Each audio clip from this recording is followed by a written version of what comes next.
시어머니의 환영을 축하하기 위해 시어머니 댁으로 향하던 중 나는 불가능한 광경을 눈치채지 않을 수 없었다. 나는 들고 있던 가방을 떨어뜨렸다. 하오 붉은 얼굴. 빠른 호흡. 시어머니는 시어머니 집의 추운 정원에서 실내복을 입고 누워 있습니다. 그것이 내가 말한 것입니다. 엄마 도대체 무슨 일이 내 딸 나 집안에서 TV의 예능 프로그램을 시청하고 있나요? 활기찬 웃음 들을 수 있습니다. 진짜 엄마가 알아야 할 정보입니다. 이기적인 사람이라는 말은 들었지만 이런 짓도 하지 마세요.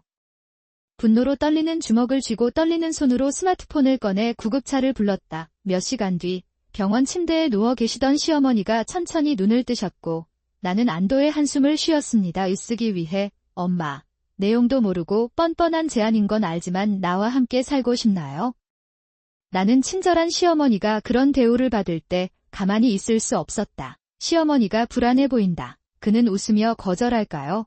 아니면 웃으며 고맙다고 말할 것인가? 그러나 몇 초 후에 나의 모든 기대는 무너졌습니다. 무슨 말씀이신지 궁금합니다. 당신은 더 이상 집이 없습니다. 그녀는 내가 본 것 중 가장 차가운 표정을 지었고 내 온몸은 순간적으로 얼어붙었다. 그랬다. 이야기는 조금 전으로 거슬러 올라갑니다. 양말이 없어요. 뭐 하세요? 일본식 아침 식사. 오늘은 빵 외에는 아무것도 먹고 싶지 않아요. 엄마, 편의점에 가세요. 그것은 돈이다. 거실에서 남편과 아들의 목소리가 들리고 또 한숨이 나온다. 나는 매일 아침 얼마나 많은 일들이 일어나는지 보고 조금 감동받았습니다. 더 빨리 답장을 보내야 한다는 걸 알지만 설거지를 할 여유가 없어요. 계속하다 저는 절대 죽지 않는 주부입니다. 남편 다이스케, 아들 히로야와 함께 살고 있다. 다이스케 씨는 모두가 아는 대기업이 되기 위해 열심히 노력하고 있으며 타이틀까지 보유하고 있는 실력파 영업부장이다.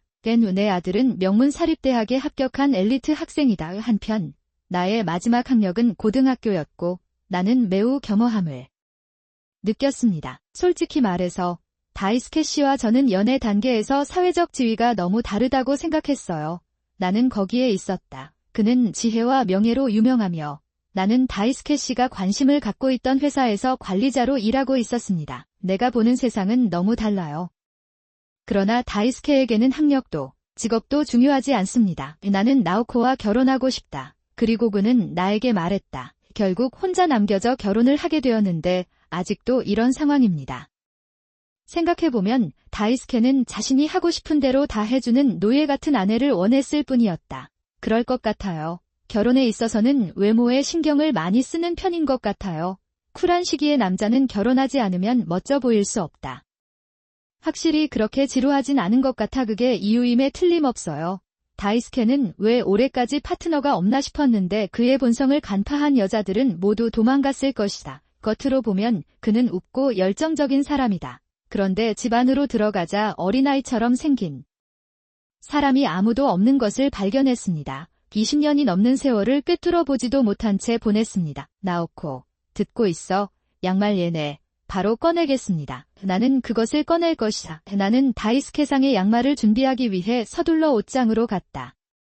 오늘은 집안일을 일찍 끝내고 축하 행사를 엄마에게 가져가야 해요. 왜냐하면 당신은 할 수 없기 때문입니다. 나는 시댁으로 향하는 기차를 타고 있었다. 결혼해서 유일하게 좋았던 점은 시어머니를 만난 것뿐이었다. 저희 시어머니도 저처럼 조용하고 조용한 성격이세요.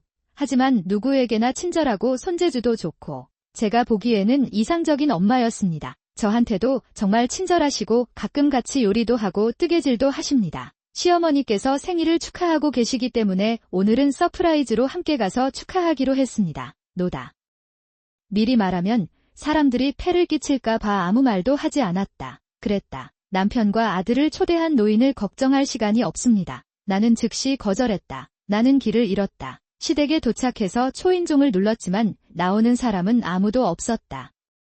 누가 내가 나갈 거라고 생각할까봐 다시 전화를 겁니다. 몇 년 전에 시아버지가 돌아가셔서 시어머니와 형수 요시미가 이 집에 살고 있습니다. 모르겠습니다. 요시미 씨는 거의 항상 어디론가 나가고 있는데 이때는 시어머니뿐이다. 나는 당신을 만날 것이라고 생각했습니다. 날짜를 바꿀까 고민하던 그는 불안한 마음에 정원으로 향했다. 가까이 다가와 얼마 지나지 않아 나는 신음소리 같은 것을 들었습니다. 수상한 사람이 있을지도 모른다는 생각에 발걸음도 하지 않고 앞으로 걸어갔다. 그럼 어쩌죠? 엄마? 나의 시어머니는 정원 중앙에 누워 있었습니다. 나는 달려가서 그가 숨을 쉬고 있는지 확인했다. 숨을 쉴 수 있다는 안도감에 몸이 너무 뜨거웠고 다리에 큰 멍이 들었습니다. 어쩌면 넘어지면서 부상을 입었을 수도 있습니다. 어쩌면 나는 서둘러 달려가고 있을지도 모른다. 어쩌면 넘어지면서 부상을 입었을 수도 있습니다. 나는 서둘러 스마트폰을 꺼내 구급차를 불렀다. 다행히 구급차가 빨리 도착했어요. 의사의 진찰 결과 여른 바람에 의한 것으로 밝혀졌습니다. 나이가 많아서 안전을 위해 하루만 병원에 입원해야 한다고 판단해서 아이디어를 냈습니다. 나는 그것을 동행하기로 결정했습니다. 검사를 받은 지 1시간 후 시어머니는 천천히 일어났습니다. 여기 덤마. 일어났어요. 내가? 본 것을 간단히 이야기하자 시어머니는 미안한 표정을 지었다. 베타, 죄송합니다. 내가 당신을 곤란하게 만들었어요. 빨리 찾아서 다행이네요. 또 무슨 일이 일어났나요? 내가 물었더니 시어머니는 침묵하셨다. 서두르는 게 안타까워서 인내심을 갖고 기다렸더니 그는 부족한 것 같습니다. 나는 그가 시어머니에 대한 불만을 토로하고 있었을 것이라고 확신합니다. 어쩌면 내가 너무 달콤했을 수도 있습니다. 내가 떨리는 목소리로 이렇게 말하자 시어머니는 내 얼굴을 따라오더니 울기 시작하셨다. 요시미 씨는 이기적이고 통제할 수 없는 사람이에요. 시어머니가 좀 온순한 편이라 요시미가 그 점을 이용했던 것 같아요. 남편을 만난 엄마를 대하는 태도는 그런 태도가 아닙니다. 하지만 나에게는 그런 여자들과 싸울 일이 없다. 엄마가 이렇게 괴로워하시는 걸 지켜보는 것밖에 할 수 있는 게 없나요? 그렇게 생각하니 너무 답답해서 눈물이 흘렀습니다. 그날 나는 집에 가서 다이스케에게 어머니와 요시미에 대해 이야기를 나누었습니다. 아무리 설명해도 다이스케 씨는 지루한 표정으로 스마트폰을 바라보고 있었습니다. 그래서 매달 어머니를 모시고 싶습니다. 그냥 발열일 뿐이에요. 그냥 내버려 두세요. 그런데 엄마는 혼자예요. 적어도 나에게는. 다이스케는 심술궂게 일어섰고 그의 어머니는 그를 집으로 데려갔습니다. 갑시다. 나에 대해서. 다이스케는 심술궂게 일어나 자신의 방으로 향했다. 대화가 짧아질까 걱정이었는데 종이 한 장을 집어들더니 이렇게 말했다. 나는 거실로 돌아왔다. 책상 위에 놓인 것은 완성된 이혼 서류였다. 가사도우미인데도 집안에서는 아무것도 안 하는 게 이상하다. 가정부, 다른가요? 성명서를 작성하였으니 관공서에 제출해 주시기 바랍니다. 돌아올 필요는 없습니다. 준비하고 1시간 후에 여기서 떠나세요. 다이스케 씨는 침을 뱉고 자신의 방으로 돌아갔다. 2층에서는 히로야가 게임을 하고 있는 소리가 크게 들린다. 그들이 나를 대하는 방식대로라면 참을 수 있다. 하지만 그 사람이 자기 부모님한테 그런 짓을 한 건 용서할 수 없어요. 나는 이곳을 떠나기로 결심하고 이 지옥을 떠날 준비를 시작했다. 그 집을 떠난 지 일주일 뒤 나는 병원과 캡슐 호텔을 오가며 생활하기 시작했다. 그랬다. 왠지 다이스케한테서 계속 연락이 왔는데 다 무시하고 결국 전화를 거부하도록 설정했습니다. 어쨌든 그들은 단지 지루한 일 때문에 나를 부르고 있는 것뿐입니다. 게다가 제가 너무 억울한 일을 겪어서 이런 일을 하게 된 제 자신을 용서할 수 없습니다. 그럴 것이다. 솔직히 말해서 저축한 돈을 다 쓰고 사는 게 걱정되지만 시어머니를 도와드릴 수는 있어요. 나는 생각했다. 시어머니는 하루만 입원하기로 되어 있었는데 검사 결과 폐에 이상이 있는 것으로 나타났습니다. 지연될 가능성이 있어 기간이 연장되었습니다. 내 상태에도 불구하고 시어머니는 늘 나를 걱정하셨다. 결국 우리 아이 집은 안전하냐는 질문을 여러 번 받았고 역시 숨겼다. 나는 그 사람을 두고 갈 수 없다는 걸 깨닫고 그동안 있었던 일을 다 털어놨어요. 시어머니는 아무 잘못도 없는데도 계속 허리를 굽히며 미안하다고 말씀하셨다. 오늘은 평소처럼 시어머니를 만나러 갔습니다. 의자에 앉아 사과를 바라보고 있는데 시어머니가 갑자기 눈물을 흘리셨습니다. 어디가 아픈지 황급히 등을 쓰다듬었지만 그는 천천히 고개를 저었다. 이렇게 누군가의 따뜻함을 느껴본 건 처음이라 고맙다 얘야. 고마워요. 아이야. 시어머니가 예전보다 작아지는 모습을 보면서 내가 시어머니를 지켜줘야겠다는 생각이 들었습니다. 느낌이 생겼습니다. 지금까지 나는 나 자신을 충분히 보호하지 못했는데 이제는 이것이 좋지 않다는 것을 깨달았습니다. 저는 처음으로 이런 생각을 했습니다. 그런데 시어머니를 보호하려면 어떻게 해야 할까요?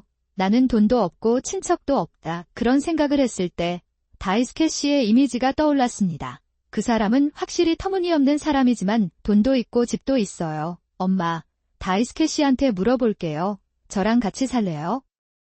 그는 이혼 서류를 받았지만 여전히 케이지오와 같은 사람을 원한다고 확신합니다. 그것은 그러니 내가 집안일을 제대로 한다면 괜찮아. 나코, 다이스케와 그의 친구들은 더 이상 그 집에 없습니다. 거기 있지 않습니까?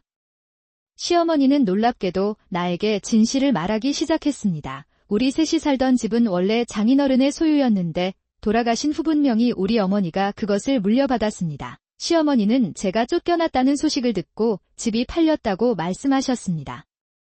그제서야 나는 다이스케가 반복해서 전화와 이메일을 보낸 이유를 깨달았다. 집에서 쫓겨나서 유일하게 연락할 수 있는 사람이 시어머니에게 연락을 한 모양이다. 이메일을 열려고 하면 그냥 우리 엄마는 어디 입원해 계세요. 그녀가 말하게 해주세요. 시어머니는 이야기를 마친 뒤 피곤해서 잠이 들었습니다. 진정할 수 없어 신선한 공기를 마시고 싶어서 계단을 내려갔습니다. 그러다가 대기실을 지나가려고 했어요. 요시미 씨, 놀랍게도 TV 화면에는 요시미가 등장하고 있었습니다. 더욱이 영상에는 그가 경찰에 의해 호송되는 모습이 담겼다. 나는 멈춰서서 멍하니 TV를 쳐다볼 수밖에 없었다. 그러던 중 시어머니가 후원해주셨던 이웃분이 인터뷰에 응해주셨어요. 아니, 가끔 그 집에서 여자의 고함 소리가 들려오곤 했어요.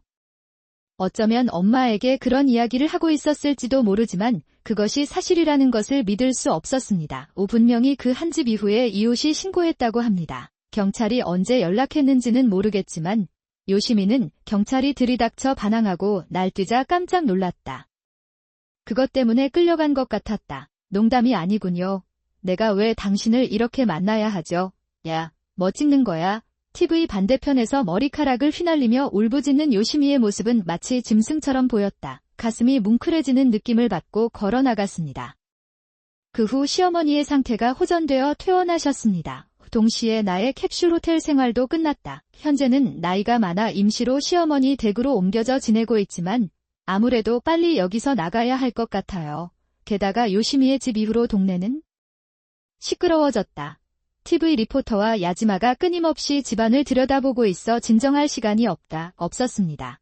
이런 상황에 시어머니를 혼자 남겨두는 것은 마음이 아프다. 그런데 이대로 시어머니 집에 들어가게 되니 안타깝다. 어떻게 해야 하나 고민하던 중에 그런 일이 일어났습니다. 그렇구나. 다이스케 부서가 이전된 것 같습니다. 그것은 단지 소문일 뿐입니다. 그렇습니까? 아무래도 다이스케 씨는 장인의 도움으로 회사에 입사한 것 같습니다. 요시미와 시어머니 집에 대한 소식이 사장의 귀에 들어갔고 그녀는 더 작은 부서로 강등되었습니다. 이 보기에 당연히 직위도 없고 다시 정규직으로 복귀했고 연소득도 크게 줄었다. 그 결과 히로타니의 수업료는 더 이상 보장되지 않았습니다. 그 아이는 대학을 중퇴하고 대학에 입학했습니다. 히로타니는 더 이상 등록금을 감당할 수 없었고 대학을 중퇴할 수밖에 없었습니다. 또는 그 사람이 조금 안타까웠지만 그 사람은 대학에 입학한 이후로 거의 내내 나와 놀아줬어요. 그랬다. 정말 공부하고 싶으면 스스로 등록금을 내면 될 거라 생각했어요. 문제를 해결하세요. 잡담을 계속하던 중 시어머니가 갑자기 심각해졌습니다. 저기, 나호코 씨 괜찮다면 저랑 같이 살래요. 여기서 떠나야 하는데 개인 거주용으로 사고 싶은 집이 있습니다. 하지만 그래도 될까? 나는 더 이상 엄마와 아무 관계도 없는 낯선 사람이다. 그렇게 말하지 마세요. 시어머니의 부드러운 손이 나를 감싸준다. 그녀의 손에는 시어머니의 성품처럼 온기가 가득했습니다. 아직 이혼 서류를 제출하지 않으셨나요? 아, 그렇죠. 엉망이어서 내일 꺼내야겠다고 생각했어요. 그럼 나도 같이 갈게. 그럼 유치원 그룹에 대해 물어봅시다. 시어머니의 온화한 미소를 보면 마음이 따뜻해집니다. 내 미소가 내 마음을 따뜻하게 해준다. 우돈 문제나 집 문제가 해결되었기 때문이 아닙니다. 시어머니의 무조건적인 사랑을 느낄 수 있었기 때문입니다. 나는 눈물을 참으며 대답 대신 시어머니의 손을 꼭 잡았다. 나는 늙은 노파의 아이를 원하지 않아요. 빵. 제가 임신 사실을 알리자 남편은 소리를 지르며 책상을 콱 내리쳤습니다. 정말 기분이 좋아요. 나를 실망시키세요. 나에게 그 많은 돈을 줄 만큼 당신은 돈을 충분히 벌고 있을 거예요. 그런 말을 했을 때 다이스케의 표정은 마치 악마 같았다. 머릿속이 하얗게 변하고 강렬한 동기부여 속에서 마침내 단어를 완성하게 됩니다. 하지만 그 말을 다 했는데도 부정하지 않은 건 당신이었죠. 게다가 뜻밖에도 아이를 낳았으니 비록 우리가 커플이더라도 그녀는 행복할 것이라고 생각했습니다. 당신은 행복합니까? 무슨 바보를 말하는 거야. 40이 넘은 뒤에 아이를 낳고 키우는 게 미친 거 아닙니까? 자신의 체력은 생각도 안 하시나요? 게다가 당신은 나를 먹여 살려야 할 중요한 임무를 맡고 있어요. 나는 기분이 좋다. 나는 나갈 예정이다. 다이스케는 긴 금발을 뒤로 넘기며 짜증스러운 표정으로 방을 나갔다. 나는 그가 어디로 갈지 결정했습니다. 분명 총말이나 파친코일 겁니다. 그리고 나는 그들이 나에게 큰 보너스를 주고 평소처럼 나에게 돈을 요구할 것이라고 확신합니다. 이제 어떻게 해야 하나요? 이 아이를 낳지 않는 것은 상상할 수 없습니다. 저는 그 자리에서 쓰러져 배에 손을 얹고 큰 소리로 울었습니다. 제 이름은 한다나오코입니다. 입사 후 지난 10년 동안 저는 거의 일만 하며 살아왔습니다. 덕분에 나는 혼자라도 경력을 쌓고 사치를 누릴 수 있다. 그는 연봉으로 산다. 언젠가 결혼해서 아이를 갖고 싶다고 생각했지만 적합하지 않다고 생각했어요. 추운 계절이 지나갔습니다. 아마 계속 이렇게 혼자 살게 될 것 같아서 중간에 포기한 것 같아요. 그랬다. 날씨는 내가 40살이 되었을 때 찾아왔다. 우연히 할머니가 살아계셨을 때.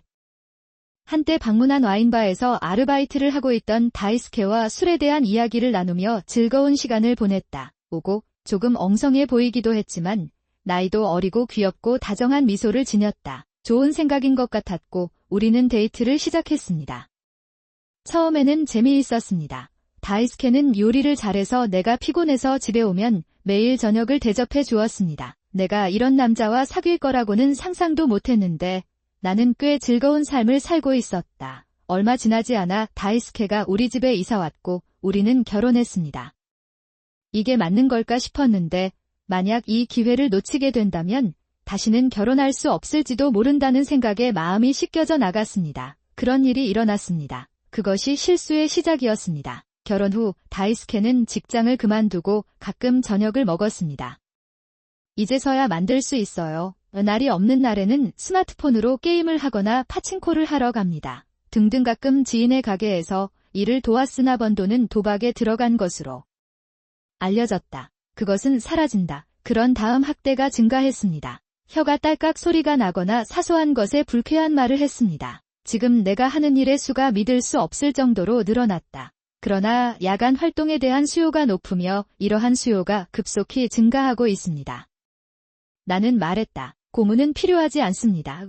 만약을 대비해 입자. 왜냐하면 당신은 더 이상 임신하지 않기 때문입니다. 확실히 없는 것이 낫습니다. 무엇? 그날부터 그는 부정하지 않고 그 행위를 저지르기로 결심했다. 이게 좋은 일이 아니라고 생각했는데 드디어 결혼도 하고 조금 나는 참아야 한다는 느낌에 사로잡혀 있었다. 그런 생활을 하던 어느 날 그녀가 임신했다는 사실이 밝혀졌다. 이 나이에 아이를 가질 수 있다는 사실에 놀랐지만 행복감은 더욱 컸다. 나는 다이스케가 이것을 변화의 기회로 삼을 것이라고 확신합니다. 나는 자녀를 가지면 남편과 아내 사이의 관계가 좋아진다는 말을 자주 듣습니다. 올바른 방향으로 향하고 있습니다. 그렇게 생각한 나는 서둘러 말도 할 수 없는 나를 다이스케가 쫓아왔다. 그는 복수를 외쳤다. 40이 넘은 뒤에 아이를 갖고 싶다는 건 좀 이상한 일이겠죠. 체력을 생각해보세요나 게다가 당신은 나를 먹여 살려야 할 중요한 임무를 맡고 있어요. 부정하라고 했는데 안 하더군요.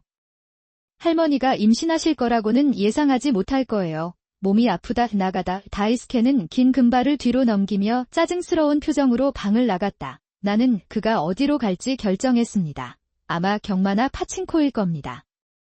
그리고 나는 그가 평소처럼 나에게 큰 보너스를 주고 돈을 구걸할 것이라고 확신합니다. 아니요. 그냥 제자리에 빠져서 같은 곳으로 갈 것 같아요. 나는 그 자리에 주저앉아 배에 손을 얹었다. 내 뱃속에 있는 이 아이를 위해서라면 나는 포기할 수 없습니다. 게다가 나는 이 아이를 그런 남자 밑에서 키우고 싶지도 않다. 나는 서둘러 짐을 꾸리고 집을 나섰다. 3년 후 코헤이 씨, 무겁지 않나요? 괜찮아요. 우리 아이는 코헤이 씨의 품에 안겨 있었습니다. 마사루는 평화롭게 자고 있다. 마사루가 태어난 후에 코헤이를 만났습니다. 나처럼 그도 자신의 일에 열정을 갖고 진지한 업무 태도로 임원 자리에 올랐다. 그는 내 직업과 아이들을 받아들였고 나는 올 봄에 마침내 자리를 잡았습니다. 나의 육아휴직을 아낌없이 허락해 주셨고 나보다 마사루에게 더 많은 사랑을 부어주셨다. 있습니다. 오늘은 결혼식장에 왔어요. 많은 일이 있었지만 드디어 행복해질 수 있겠다는 생각이 들었습니다. 식장에 들어서자마자 낯익은 금발머리가 내 시야에 들어왔다. 유모, 다이스케, 나오코, 무슨 일이야? 당신의 얼굴은 완전히 파랗습니다. 아니요. 괜찮아요. 갑시다. 나는 아무도 나를 알아차리지 않기를 바라면서 식장을 거닐었다. 다이스케를 힐끗 보니 나보다 어린, 온몸이 고급 브랜드로 뒤덮인 여자가 보였다. 피규어가 있었습니다.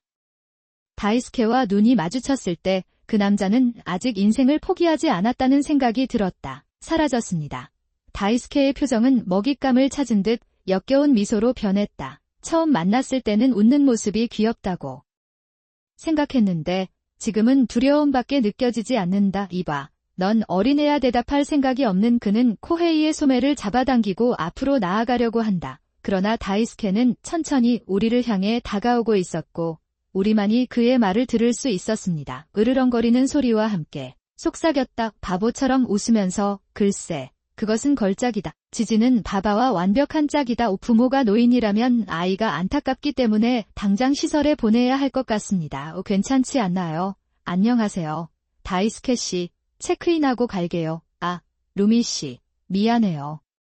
다이스케는 갑자기 무서운 표정으로 변했다. 루미라는 여자에게 기생하고 있는 것이 분명했다. 루미는 나에게 다가와 자기 몸에서 나는 향수 냄새를 맡으며 내가 죽는 것을 막으려고 했다. 보고 그리고 코헤이 씨가 내 옆에 서 있는 것을 본 순간 그는 왠지 놀란 표정을 지었다. 도대체 왜 그런 표정을 하고 있는지 의아해하던 중 갑자기 많은 사람들이 서로 지나치는 것을 보았습니다. 슈케가 내 귀에 속삭였다. 루미는 결혼식보다 요양원에서 더 멋져 보여. 놀랐다. 입장료 낼 돈이 많아서 그냥 갈 수 있어요. 반박하려 했지만 다이스케 덕분에 기억이 되살아나 움직일 수가 없어요. 왜 그런 말을 해야 합니까? 그는 혼자서는 아무것도 할 수 없습니다. 그는 단지 쓰레기입니다. 코헤이 선생님은 내 어깨에 손을 얹고 보살펴 주십니다. 그는 내 어깨에 손을 얹는다. 그는 관심을 갖는다. 그의 손의 따뜻함과 마사루의 잠든 얼굴을 보고 눈물이 났습니다. 나는 화가 났다. 기분 나쁘게 해서 미안해요. 아까도 말했던 것 같은데 그 사람은 마사루의 친아버지다. 아무 말도 할 필요도 없고 걱정할 필요도 없습니다. 나오코는 나쁘지 않아요. 그런데 내가 그렇게 말하자 코헤이 씨는 왠지 모르게 웃는다. 그의 미소에는 자신감이 가득했다. 좋은 생각이 있어요. 나한테 맡겨줄래? 결혼식 날. 수많은 산신열차 앞에서 코헤이 씨와 나는 서로의 미래를 맹세했습니다. 마사루도 부모님 옆에 서서 웃는 얼굴로 나를 바라보고 있었다. 내가 몰래 손을 흔들자 그는 작은 손으로 내게 손을 흔들었다. 정말 아름다워요. 나오코, 감사합니다. 저는 오로지 일로만 살아왔고 많은 남자들에게 밀려서 고생도 많이 했어요. 드디어 진정한 행복을 찾을 수 있게 됐어요. 맹세의 입맞춤이 시작되기 직전 예식장 문이 활짝 열렸습니다. 나오코, 거기 있어. 나오세요. 식장 스태프들의 침묵을 깨고 뛰어든 사람은 아주 더러운 옷을 입고 있었다. 다이스케였습니다. 이전에 염색했던 금발 머리의 절반 이상이 검게 변했고 옷도 너덜너덜했다. 그다지 친하지 않은데도 술 냄새가 나에게 와 닿는다. 그것은 많은 것입니다. 그 사람이 정말 결혼식을 망칠 건가요?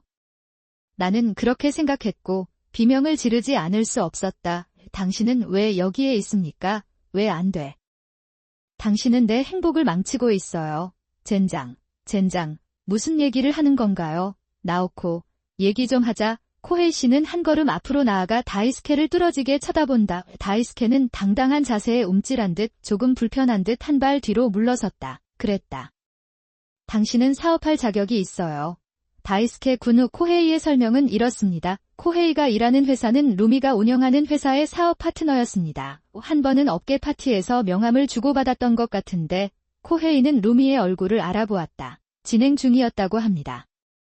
그때 루미가 놀란 표정을 지었던 것도 그 때문인 것 같다. 그런 다음 코헤이는 루미에게 연락하여 다이스케의 본성을 알렸습니다. 그 후 오래전에 저장해 두었던 다이스케의 욕설을 오디오로 틀었습니다. 나한테 만엔을 주지 그래. 3배로 갚아줄게. 알았지?